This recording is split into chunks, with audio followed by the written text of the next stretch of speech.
विसापूर किल्ला हा पुणे जिल्ह्यातील लोणावळा जवळील एक प्रमुख किल्ला आहे. आकाराने व उंचीने हा किल्ला लोहगड किल्ल्यापेक्षा अधिक भव्य मानला जातो. लोणावळ्यापासून अवघ्या 10 किलोमीटर अंतरावर असलेले मळवली रेल्वे स्टेशन हे गडाचे जवळचे स्थानक आहे. येथून भाजी लेणी मार्गे किल्ल्यावर सहज पोहोचता येतो. गडावर जाण्यासाठी 2 प्रमुख वाट आहेत. एक वाट पाटण गावातून थेट गडावर जाते, दुसरी वाट कायमुख खिंडी मार्गे दगडी चढाईतून जाते. गुड मॉर्निंग मित्रांनो, चॅनलमध्ये आपलं सहर्ष स्वागत आहे. मित्रांनो, नेहमीप्रमाणे आपण पुन्हा एकदा सह्याद्रीत भटकंती करायला चालू आहे, ते म्हणजे विसापूर किल्ल्यावर. आपल्या पाठीमागत विसापूर किल्ला दिसतोय, जिथून मेन ट्रेक चालू होतो. आता आपण तिथे आहोत. या किल्ल्याला संबळगडही म्हणतात. तर चला मग आपण जाऊया विसापूर किल्ल्यावर.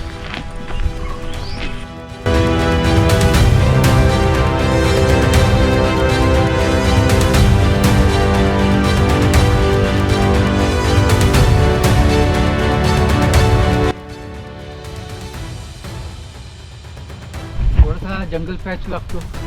हा चढल्यानंतर आपल्याला दगडातून मार्ग काढत जायचे. हा प्रॉपर मार्ग नाही.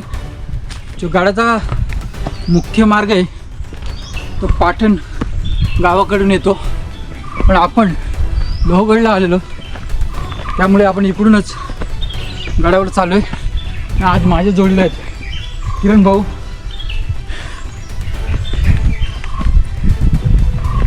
इसवी सन 1713 ते 1720 च्या दरम्यान बालाजी विश्वनाथ यांनी लोहगडाच्या संरक्षणासाठी विसापूर किल्ल्याची उभारणी केली. 5 मिनिटाच्या चढाईनंतर आपल्याला इथे एक पाण्याचं काठात शोधलेलं टाकं लागतंय.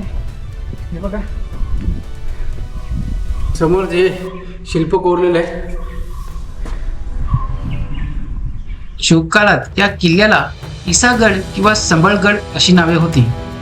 इसवी सन 1682 मध्ये मराठी व मोगल यांच्यातील संघर्षाच्या काळात मोगल सरदार शहाबुद्दीन लोहगड परिसरात मराठ्यांशी लढला. फायनली अर्ध्या तासाच्या चढाईनंतर मित्रांनो आपण आता गडावर पोहोचलेलो आहे. हे एक कदाचित तिथे एक बुरुज असू शकतो, कारण जो पहिला प्रमुख मार्ग आहे तो पलीकडून म्हणजे पाटण गावाकडून येतो. हा जो येतो गायमुखी जो खिंड आहे तिथून आपण राईट मारला डायरेक्ट या रस्त्याने आपण येतो. जे समोर आल्यानं आपल्याला एक जेवढी दिसते हे बघा. इथे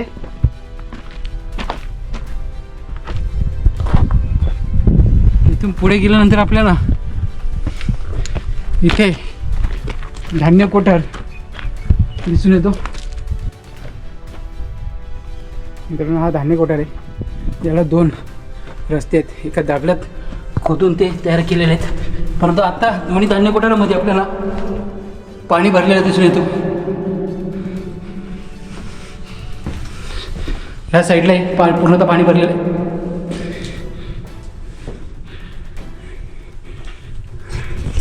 आपण इथे धान्याचे कोठार बघितले आणि राईटलाच आपण तटबंदी ती बघणार आहोत. तिथूनच पुढे आपण जो गोल बुरुज आहे तिकडे महादेव मंदिर आणि राजवाडा जो बालेकिल्ले होते ते बघून काही पाण्याचे टाके आहेत ते बघणार आहोत. पाण्याचं टाकं लागतं. विसापूर किल्ल्याचे वैशिष्ट्य म्हणजे आजही कित्येक वर्ष झाली तरी तटबंदी शाबूत दिसून येते आपल्याला. आणि जास्तीत जास्त पाण्याचे टाके या गडावर आपल्याला पाहायला मिळतात.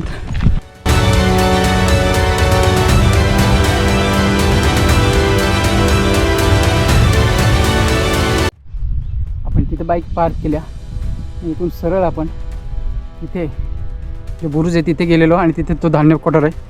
मित्रांनो, आपली उजव्या साईडची तटबंदी बघून झालेली आहे. नंतर आपण जो गोल बुरुज आहे तिकडे चाललेले. जाताना एक पाण्याचा तलाव लागतो, तो बघून पुढेच आपल्याला गोल बुरुज दिसणार आहे.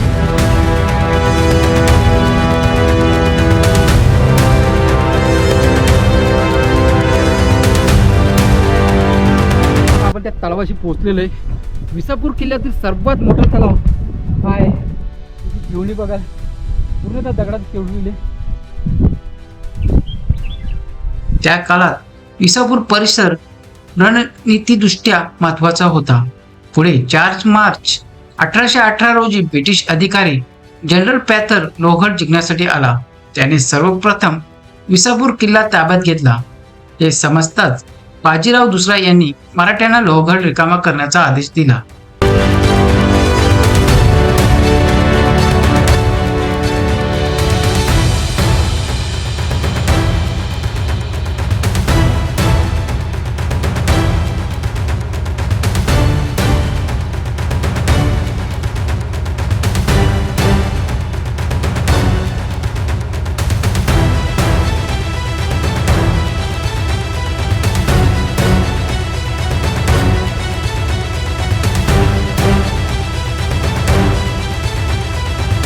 गोलबुरुज आताच बघितला. थोडं पुढे आल्यानंतर इथं आपल्याला एक छोटंसं दारुगोळा कोठार बघायला मिळतो. छोटासा दारुगोळा कोठार आहे आणि इथूनच आपण जर थोडं पुढे गेल्यानंतर इथे काही पाण्याचे टाके तिथे चाललो आता आपण.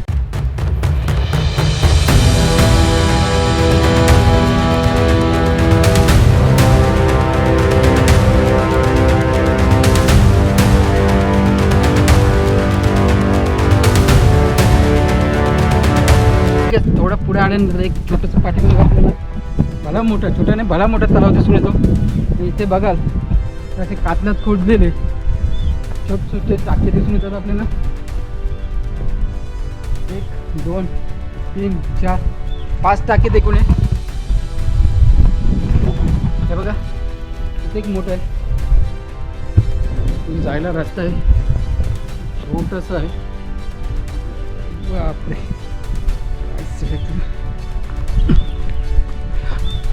हे बघा या साईडला आहे 2 टाके मोठे इकडे एक आणि तिथे समोर एक. ते उतरायला पायऱ्याही केलेल्या आहेत.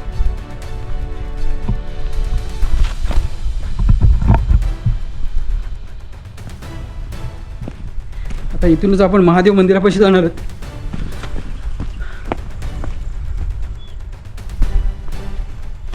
इथे तलाव आहे. तलावाला टाका आहे. ते उतरायला पायऱ्या दिलेल्या आहेत.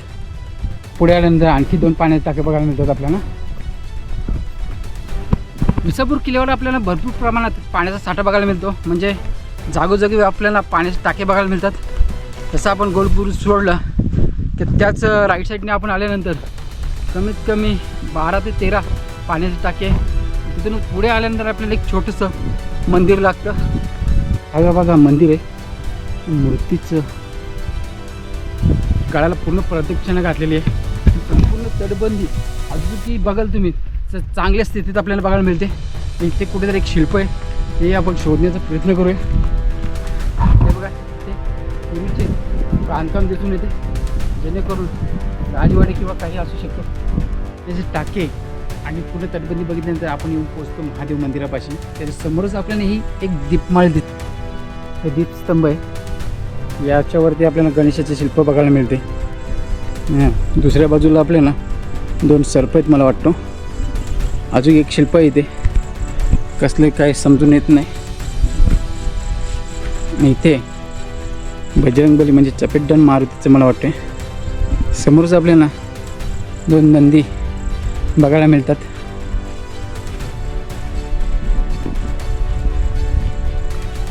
आणि हे महादेवाचे मंदिर आजही इथे पूजा नित्यनेमाने केली जाते. खूप प्राचीन असे हे शिवपिंड आहे. ओम नमः शिवाय. मंदिराच्या पाठीमागच आपल्याला एक विहीर बघायला मिळते. गावकरी सांगतात ही पांडवकालीन विहीर आहे. हे बघा पाठीमागच्या साईडला आपल्याला उतरायला पायऱ्या आहेत. तिथेच ही चौकोनी आकाराची छोटीखानी विहीर आहे. तिलाही उतरायला पायऱ्या आहेत. शिवमंदिर बघितलं आपण आता. त्याच्या पाठीमागूनच आपल्याला त्या झाडीमध्ये राजवाड्याचे अवशेष आहेत. तिथे चाललो आहे आपण आता. हा बघा इथेच आहे जवळच. परंतु आपल्याला समोरून थोडं पुढून जाऊन 5 मिनटात आपण तिथे पोहोचणार आहोत. बहुतेक लोक हा राजवाडा न बघताच जातात. पुढे गेल्यानंतर लेफ्ट साईडला आपल्याला थोडं वळायचे आणि लगेच आपल्याला राजवाडा या झाडी झुडपामध्ये बघायला मिळणार आहे. 5 मिनटातच आपण राजवाड्यापाशी पोहोचलेलं आहे. बहुतेक लोकांना हा राजवाडा माहीतच नाही कारण हा गर्द झाडीमध्ये तो लपलेला आहे. आजी याचे बांधकाम बघाल तुम्ही उत्तम स्थितीत आहे. एक बाजू याची चांगल्या प्रकारे असून दुसरी बाजू पूर्णतः पडझड झालेली. हे पण कधी पडेल का सांगू शकत नाही. हां काय रे. हे बघा कदाचित हा 2 मजली असेल आणि इथं चढायला अशा पायऱ्या दिलेल्या आहेत.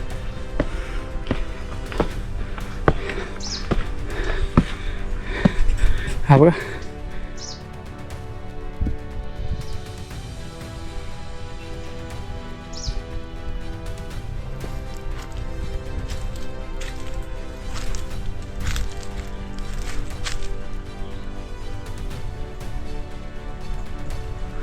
जे लाकडी खांब ते अडकवलेले आहेत. प्रत्येक ठिकाणी असे कोनरे दिलेले आहेत.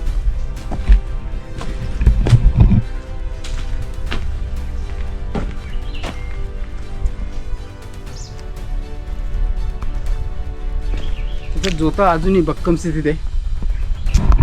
बघा पाठीमागं. आता इथूनच आपण जे पाटण गावाकडून रस्ता येतो तिकडे जाणार आहे.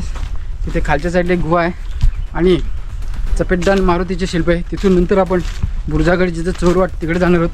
तिथं नंतर काही धान्य कोठार किंवा दारू कोठार असू शकतात. बहुतेक ते राजवाडे म्हणतात, परंतु ते राजवाडे नाही. आणि कुठलाही राजवाडा असतो तो बाले किल्ल्यावर असतो.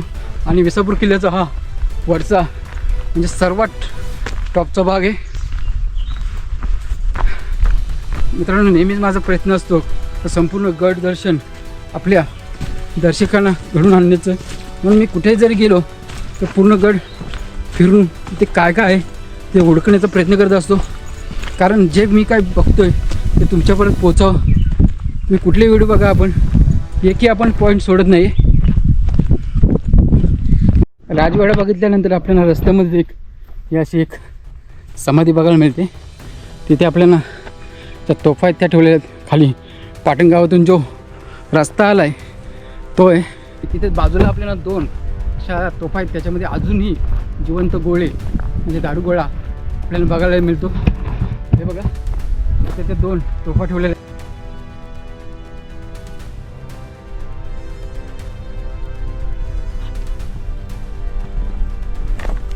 आता आपण खालच्या साईडला चाललो आहे. जिथे पाटण गाव आहे तिथून जो रस्ता येतो, कारण तिथे एक माणूस तिथं शिल्प आहे आणि एक गुहा आहे.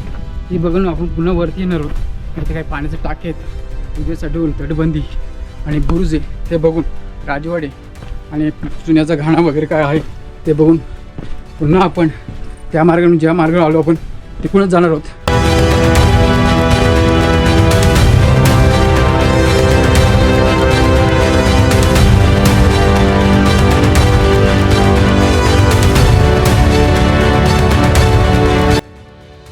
मित्रांनो, आपण जिथे मारुतीचे शिल्प आहे आणि इथे एक गुहा आहे तिथे पोहोचलेलं आहे. अवघ्या 10 मिनटात आपण खाली आलेलो आहे. पुन्हा आपण आता वरती जाणार आहे.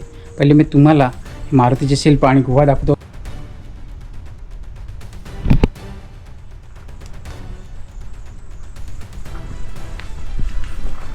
हे बघा, असे 2 रूम आहेत. अंधार आहे त्याच्यामध्ये पूर्णतः. आता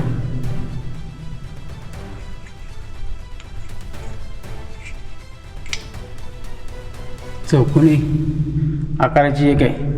त्याच्या बाजूलाच आपल्याला दुसरी बघायला मिळते.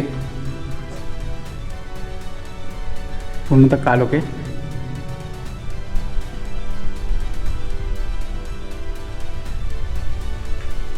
एका कातलात खोदलेली आहे.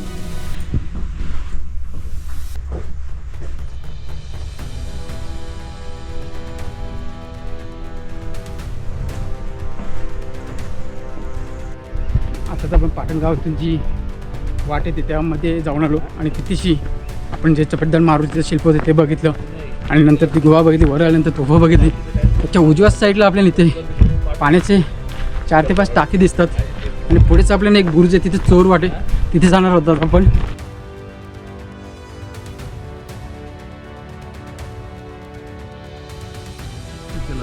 एक 2 3 4 एक 5 पाण्याचे टाके टोटल.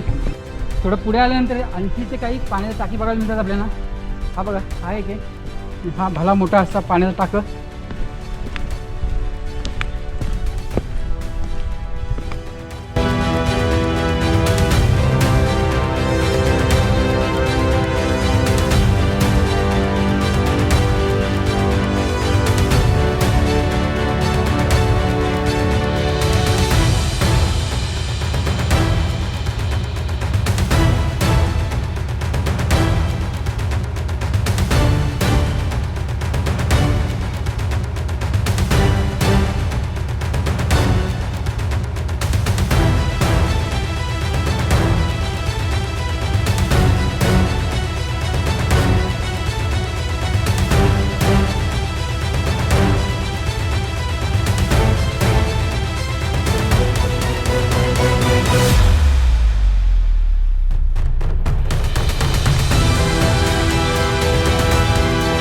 मित्रांनो आपण बुर्जापाशी पोहोचलेलो नाही. पाठीमागं आपल्याला ध्वज दिसतो आणि एक भली मोठी अशी टोप दिसून येते. दुसरी एक आहे ती मोडकडलेली आहे आणि इथं फिरवण्यासाठी तिला तर गोल राऊंड केलेलं आहे. आणि तिथून तो जो चोर दरवाजा निघतो तो आपल्याला या बाजून येऊन पुन्हा वरती येतो. हा बघा, ह्या बुर्जाला हा चोर दरवाजा आहे. इथून आता आपण जाऊन दुसऱ्या साईडने निघणार आहेत. किरण भाऊ पुढे चाललेत, मी त्यांच्या पाठोपाठ चाललो आहे. हा बघा चोर दरवाजा, हा इथून वरती बुर्जावर चढायला रस्ता आहे. असे एकूण 2 चोर दरवाजे या बुर्जाला दिलेत.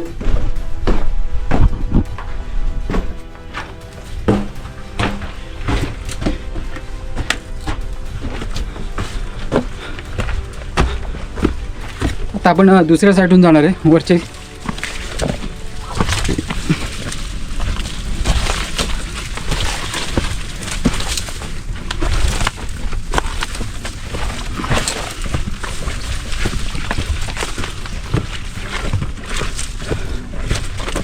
हा बुर्जाचा दुसरा चोर दरवाजा म्हणजे एकच आहे, दुसऱ्या साईडून निघतो. वर जायला अशा पायऱ्या दिलेल्या आहेत.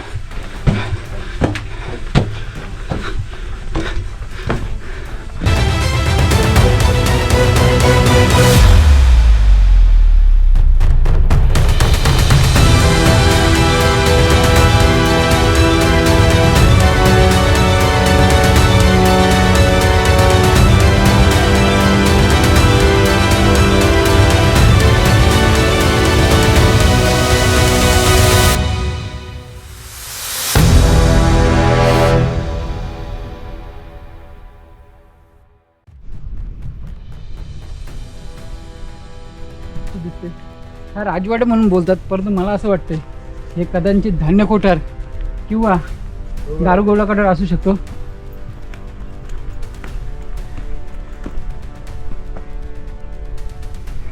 बाजूने असा ओटा दिलेला आहे. प्रवेशद्वारात आतमध्ये आल्यानंतर आपल्याला पूर्ण वास्तू पॅक दिसून येते. इथे साईडला लाकडी सागवानी खांब असायचे, हे बघा मोठे. हा राजवाडा नसून धान्य कोठार किंवा दारुगोळा कोठार असू शकतो. दुमजली त्याच्यावरती जो छप्पर होता ते मातीचं किंवा सिमेंटचं दिसून येतं आपल्याला. मी चुना वगैरे काय ते वापरायचे पूर्वीच्या खाली, त्यानुसार दिसून येतो. ही वास्तू बघितल्यानंतर आपल्याला तिकडे एक वास्तू दिसून येते. आपण तिथेही जाणार आहोत आता.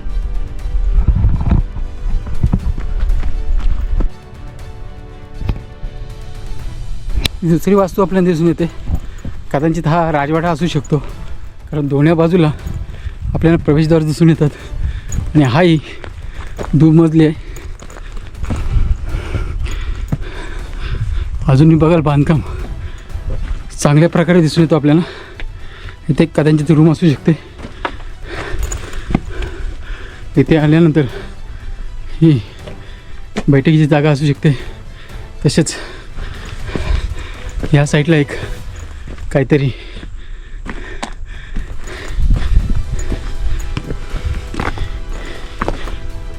बाहेरून फिरण्याची जागा आहे.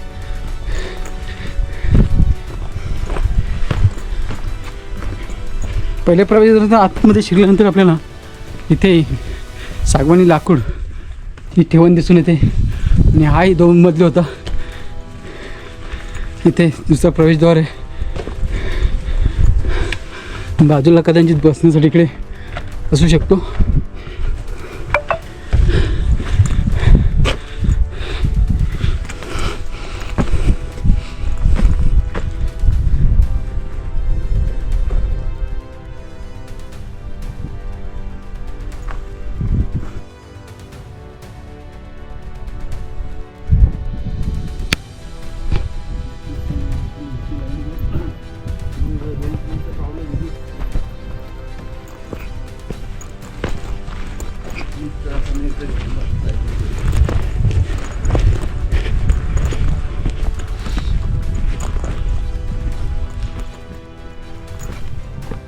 विसापूर किल्ल्याचे प्रमुख वैशिष्ट्य म्हणजे त्याची तटबंदी. आज जी तुम्ही तटबंदी बघाल पूर्णपणे शाबूत आहे. इथून कमीत कमी 1.5 किलोमीटर अंतरावर ही तटबंदी एकदम चांगल्या प्रकारे आपल्याला दिसून येते. तसे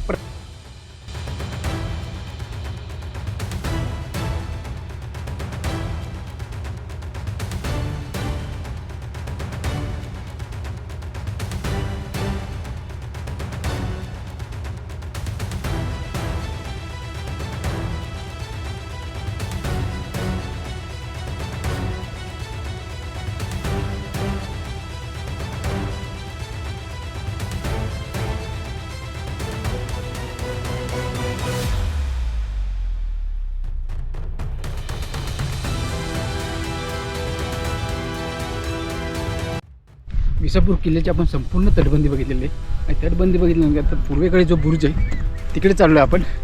काही इकडे खूप वांढरे आहेत बघा कसे आवाज येतात ते. अरे बाबा बाबा मोठे आहेत.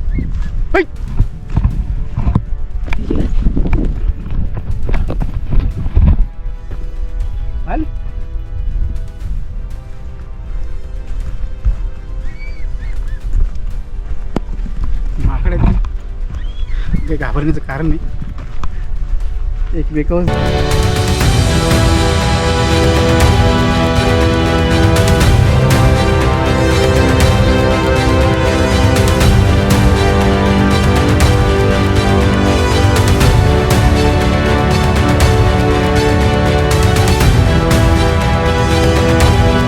पूर्वेकडे बुरुजाकडे पोहोचलेलो आहे. समोरच आपल्याला तो लोहगड दिसतो, तो फेमस असा विंचूकडा.